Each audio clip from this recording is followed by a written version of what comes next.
Hi, my name is Judie VanKooiman, and you're watching Life Issues.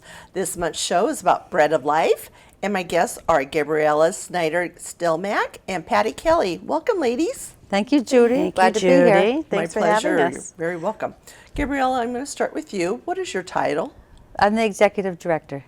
Okay, and how long have you been with Bread of Life? Well, I've started working with them in 1988, and I was at that time a homeless outreach advocate. Oh. Hired, it was a new position just to work with people who actually were on the street with single individuals. Mm-hmm. And then my job has evolved many times, in many ways, in those years. Mm-hmm. What is it now? Is that 31 years? Is that possible? I don't know. Wow, good for you. It must be really rewarding, and you must Yes. really like it. Yes. To be there. Yes, good. And Gabriella, how long has Bread of Life been in existence? Well, it started in 1980. There's a story behind it because it is based in Malden. And Malden's pretty urban, and it was in those days too because it's on the Orange Line. And to get a feel for that in those days, in the 1980s, there were a lot more rooming houses, and I don't think there was many resources for homeless individuals. So what happened was a local church called St. Paul's, an Episcopal church, was having a midweek potluck supper and then services, a church school and then a worship service. And after a very short time of starting this, a couple homeless men walked in and wanted to eat. And so the church had to sort of get together and figure out what they were going to do. And they quickly decided that if God had brought these people to them, that they should feed them. That obviously they were in need, they were looking for food. So the women of the church got together, called themselves Cooks for Christ, and said, you don't have to have potluck, nobody has to bring food with them, we'll cook, and anybody can come. And that was the beginning of it in 1980, and then other groups, mainly churches, synagogues, schools, started getting involved and saying, well, we'd like to do this. So before I came on board, I'd say by 1986, it had already expanded to 4 nights a week, which it still is, the supper program, the meals, Tuesday, Wednesday, Thursday, Friday, and all these partner groups came in. Mm-hmm. At that time, I think they started with a dozen, and now it's up to about 34 for the meals program. Mm-hmm. Okay, very good. And Patty, I'm going to switch it to you. What is the mission statement? Well, I won't say it verbatim, but the general mission is we are a faith-based ministry and we serve hungry people and we feed their body and we nurture their soul at the same time. Most of our families or people that we serve they could be isolated, they could be homeless, they could be lonely, and we welcome folks to come and have the social aspect as well as eating and enjoying food. Mm-hmm. That's cool. I like that. And can you please tell us what Bread of Life has achieved? Well, go back to just last year. We served 1 million meals last year to folks coming through. So that is a big achievement. Amazing. That we have celebrated really last year, and that equates to how many pounds of food? 675. Just from the food bank. We're one of the largest shoppers of the food bank. Yes, in collaboration. 1 million meals is about 1.5 million pounds of food. Yes, and this has been, as Gabriella mentioned, since the 80s that we've been working to help alleviate hunger in our local area. We actually help folks from 10 towns, and we're happy to know that this will be broadcast in some of those towns as well. Oh. And does Bread of Life just serve Malden? No, we serve 10 towns, as I said, okay. Malden, Melrose, and Medford, Winchester, Reading, North Reading, Wakefield, Saugus, and Everett. Wow. And Stoneham. Yes. I will get all 10. I know, yes. 10's a lot. Yes. Wow. That's amazing. And Gabriella, can you please tell us about the history and services? Yeah, well, going back to those early days in the 80s, so it did start as this supper program, and it got big.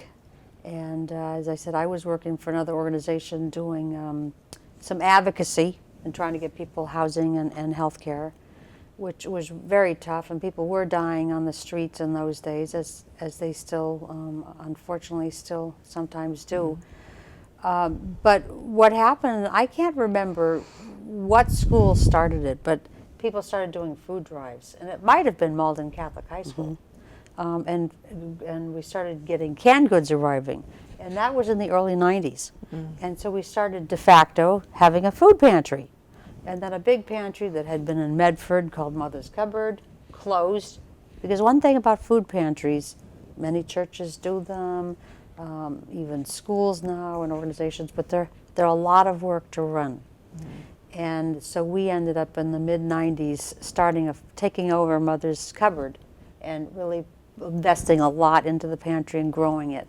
And right now, out of those million meals, over half of them, 600,000, go out as groceries. So that's where we serve. People come to our site in Malden and from the 10 cities. And we distribute as groceries. People can get them once a month. Anybody that's low income, in need, and you become a member, you register.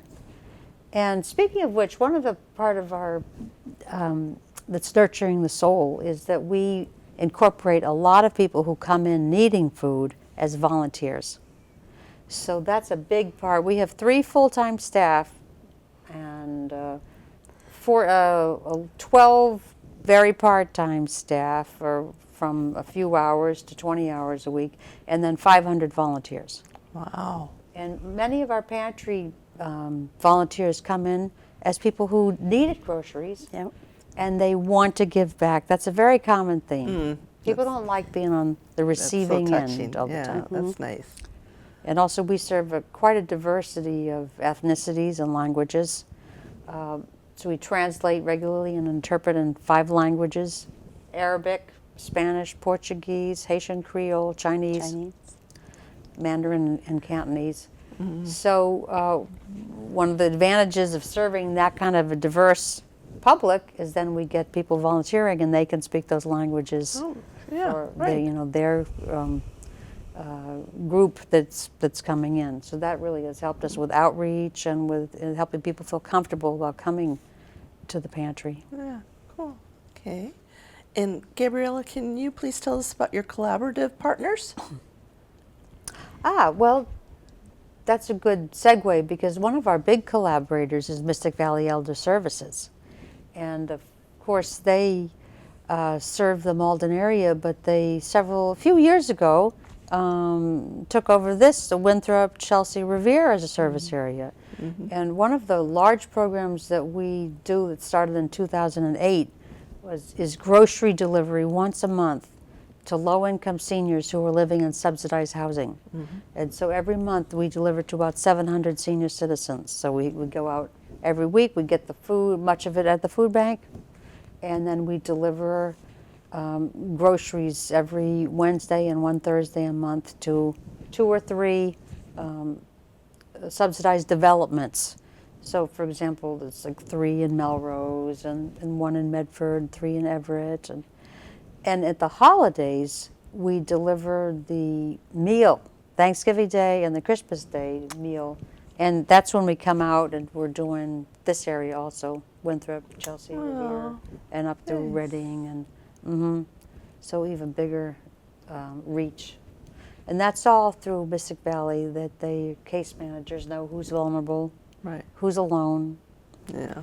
who needs incentive to eat, because many elders is a big growing population of people who are food insecure and who are not necessarily going to reach out or be able to reach out to come to a pantry to find out what's out there. Can all be quite overwhelming. And so delivering groceries, that's been big for us. And frankly, if Mystic Valley was sitting here today, they'd probably say, and we'd like you to take over Revere, Everett, Revere, Chelsea, and Winthrop. But, you know, as with everything, we always have to get the funding to make it possible. Right, right. Is there any other partners that you want to mention? Yeah, a few of them that, we are, they're very glad to be doing, and it might be sort of a growing edge for us, is we provide some life skills and job development skills, site and for two different groups. One is TIL, Toward Independent Living, which is disabled adults, and they come in once a week to do a volunteer project, every week very faithfully, to do a project for our pantry. And then also the Transitions program, which is disabled teens at Malden High School. So these are kids that are not going to be able to get their high school diploma, but they need life skills, job preparation skills. So they are coming in and volunteering in our pantry and office also once a week. Good for So them. that's with Malden High School. So those are very important to us. And Several faith organizations partner with us also. We rely a lot on our faith community to come, serve meals, volunteer with us. Very numerous. do And collections of Food drives. and other things that we need. schools, service projects for schools. We have a lot of partners. Yeah, I'd say with Malden Catholic, Malden High School, Pioneer Charter, which I think there's one out this way, I believe in Chelsea, Pope John High School, Everett. So there's a lot of times a requirement for community service for kids, and it's a great place for kids to see their place of privilege and how what they have compared to some other people. Exactly. Right. Yeah. And Patty, can you please tell us about your volunteer programs? Sure. We did touch base a little bit about that. We have schools that will come in and help volunteer, and there are a few ways to do that. As Gabriella stated, we serve a meal Tuesday, Wednesday, Thursday, Friday evenings. So we welcome groups to come in, individuals to come in, starting at around 3:30 in the afternoon with the prep, getting ready. And we serve the meal around 5 o'clock, and then we wrap up around 7:30. And we need folks to come in and help serve and do the cleanup for us as well. That's one way to volunteer. And then our food pantry distribution, we bags of food for folks to come and pick up. So we welcome folks to come in and do that as well. And then hosting a drive for us. As you can imagine, we're always in need of food. So if there's some community groups that are interested in getting involved with us that way, please let us know. We're always happy to provide information about food items that we need. Okay. And can you tell us about the free evening meals? Yep, that is the Tuesday through Friday. Currently we're serving out of a church in Malden. To touch base a little bit about why we're doing that is we don't have one central location. Our food pantry is located in one location, and then our meals are being served out of another. So we are in the middle of our capital campaign to build a new building where we can have everything.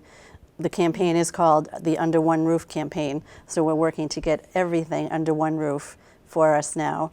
And we hope to be serving our meals out of that building soon, hopefully. We're halfway there to our fundraising goal. Good for you guys. Yes. Good. Yep. So That's our rewarding. big vision. And that will be we're at 54 Eastern Ave in Malden, so it's right downtown. It's accessible by the train and buses, which is very important. You're in that urban area, so we're at a very good location, but tucked away, and yet central to downtown. And we own the site, so we'll be able to demolish there and build new Nice. construction at the site we own. It's good. Good. And anyone is welcome to our meal program during the week. Anybody is welcome to come. And as I stated, that's where we have a lot of our volunteers get involved as well. And we serve, one way to volunteer, which I would like to mention, is if you know someone who likes to cook, that would help. If they wanted to bring a meal down already prepared, we will serve it. We asked about 100 or so meals per evening for folks to drop off. That's another way to volunteer too, is to do that. And if you're a great baker, we welcome desserts. Bring them by, and we'll serve that as well. Okay. That helps defray the cost of what we would prepare for Right. our guests. Right. And you've been talking about your food pantries. So is it just food that has been donated, or how does your food?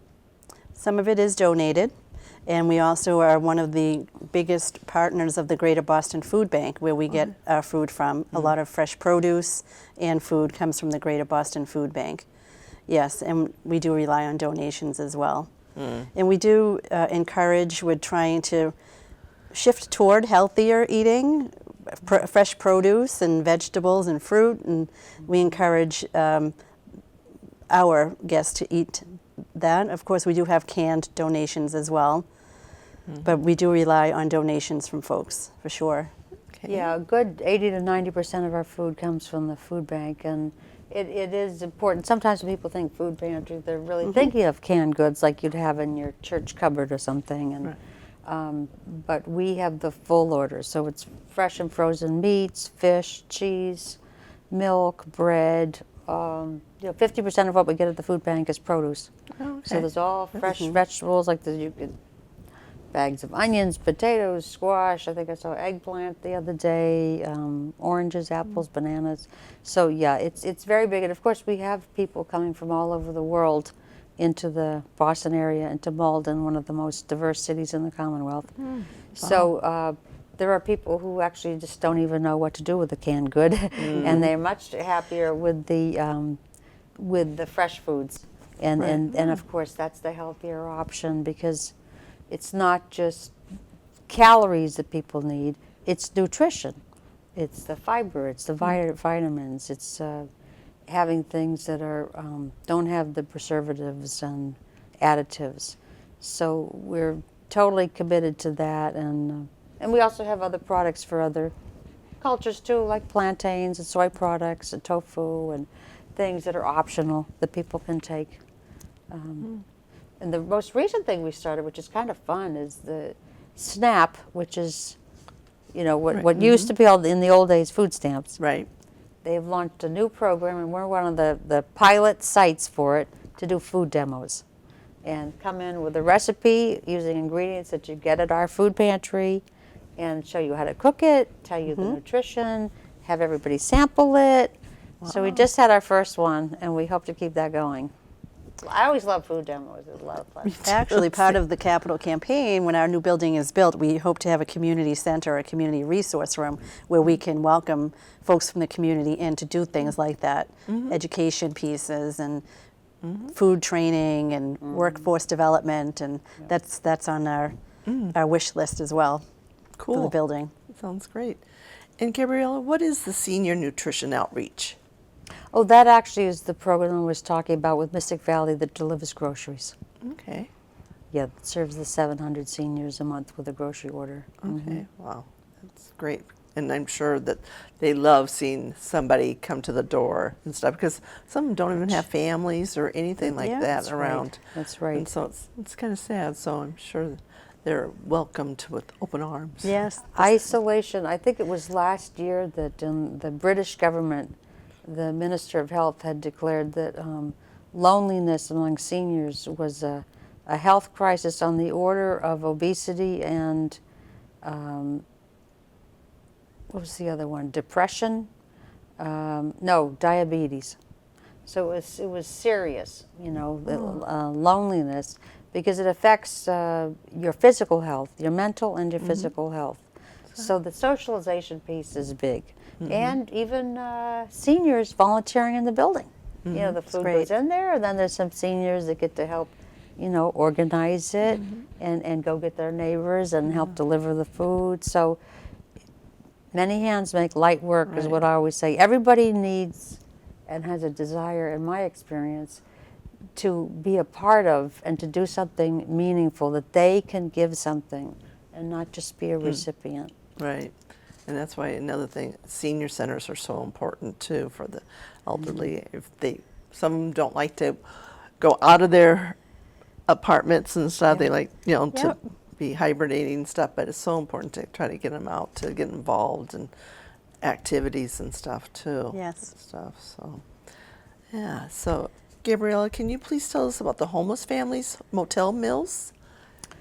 Yeah, it's sad to say, well, Patty, as you know, used to work at Housing Families. It's been a great partner with us over the years because they are the ones that end up working with shelter and housing search and placement and actually operating housing, temporary housing for the homeless families. But the system has gotten full over the years past, so it's since 2008 there have been families in the motels, and we actually thought at one point we were delivering 250 meals plus the groceries every week to homeless families in motels. So not enough room in shelters. The state made an effort this past year to really empty the motels, but there are people who still weren't able to get housing because the housing is so expensive. You have to have someone that's willing to take your voucher. The place has to pass inspection. There's many, many hurdles involved in getting housing. So families ended up back in the motels. So we're still serving. It's 50 meals at the moment. So as long as the families are there, we will serve them. And at the same time, we also, there are what are called unaccompanied youth, which is youth here that have no guardian. Right. And so we actually bring meals to the Malden Teen Enrichment Center and snacks and grocery type things that they can take wherever it is that they're staying. Or if they have their family and the family's low income and there's not enough food, that's why we're bringing that. So that's enough for 40 teens a week. Okay. Wow. And Patty, what is the clothing ministry? So at our evening meals, Tuesday through Friday, we provide a box of clothing for folks who need or want clothing. They are welcome to go through and take some clothing. And then also at our pantry center, we have clothing there for folks, particularly during the colder months, gloves and new gloves and socks for people to take if they need them. That's always a need that we have. That's another way that folks can get involved too, is donating new socks and new gloves for us to have during the winter time. So that's the clothing distribution piece of what we do. Right. Okay. And does Bread of Life do any fundraising? Yes, we do. We do lots of fundraising. We rely heavily on fundraising to keep our operating costs, of course, and then we also, as we stated, working on the capital campaign. So we have events that we host throughout the year. We have the one that's coming up closest to today is our golf tournament in July. And then we have, in August, we have a fun event happening in collaboration with the business person, Yankee Pest. Galvin Murphy is hosting an event for us to welcome business people to learn about our capital campaign and hopefully pledge for that. And then in September, we're doing something we think it's really different and creative. It's called Just Desserts, and we'll be hosting a fundraiser where we're serving just desserts. So we anticipate a lot of people getting very interested in that, that event. We're looking forward to that ourselves. Yeah. And then in October, there's a wonderful men's choral group called Sanger Fest. They are collaborating with another group from London, and they're hosting a choral program for us in October, most likely in Melrose at Memorial Hall. Very good. So those are a few of our fundraising that we have coming up. Yes. But we do things throughout the year, for sure. Cool. It's always something for everybody to get involved in. Exactly. Yes. And Patty, besides monetary, what items can people donate? Food in particular, we joke about this, but it is true. We need things like jelly to go with the peanut butter that we distribute, and things like pasta, and what other things would you say for a most needed item for food? The mac and cheese, which a lot of the families like. Yes. Different types of vegetables and things that are like a meal, like beef stew and things like that, more hearty protein. Right.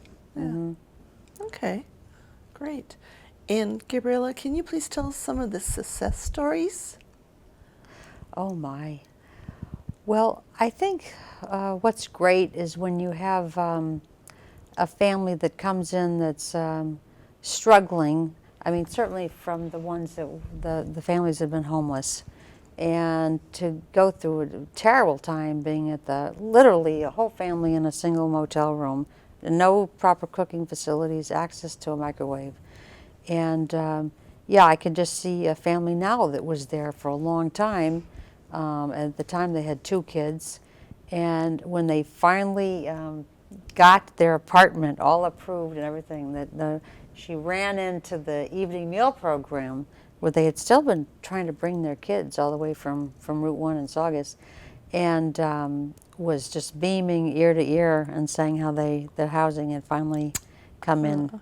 And I think Bread of Life, you know, we've filled that gap. We're able to keep people through a crisis situation in that case, and also keep their hopes up. You know, like you said, the contact that's saying, you know, we know what you're going through. Yeah. You're not abandoned. You're not just stranded out here. So that's always great. And I think, you know, with the seniors too, as you say, we get the feedback that how important it is somebody came and thought of them and brought the meal at the holiday, or brought the groceries when they had nothing left in the cupboard. You know, and there really are the people who are giving the food to their animal as their beloved family member and not having enough to eat. And I certainly, I remember very clearly a woman who lived in Everett, and that was exactly her position, and too proud to tell people that she didn't have food. Yep. It's always great too to see someone who has been helped by the Bread of Life come back and volunteer and say that we were there when they needed it most and they want to give back. And I think that's always a success story too, when you hear from those people too. Exactly, right. Gabriella, if anyone has any questions, can you give us your website that they can check out and email? Yeah, our domain is breadoflifemalden.org, breadoflifemalden.org, and you can email to info@breadoflifemalden.org. Okay, great. And, thank you. We'll get you hooked up. Also on the website, you could sign up to volunteer. You could see all the fundraisers. All the events, yeah. You could donate to the Under One Roof Campaign, yes. right from the homepage, and see all the wonderful pictures of that and what the new building is going to look like. Okay, awesome. Be part of making it happen, because we really want to solidify all of this community effort for the future. Exactly. Right. And thank you for having us on, because the more we yeah, can thank spread you. the word about what we do, we'll ultimately get to our goal. So Very thank you for important. having us. Thank you, Judy. You're very welcome, both of you. And I'm sorry, but that's all the time that we Yeah. have. Thank you both for all you do for those in need. I love to hear your thoughts and suggestions. Please send them to lifeissuestv@gmail.com. And remember, live each day to the fullest and celebrate life.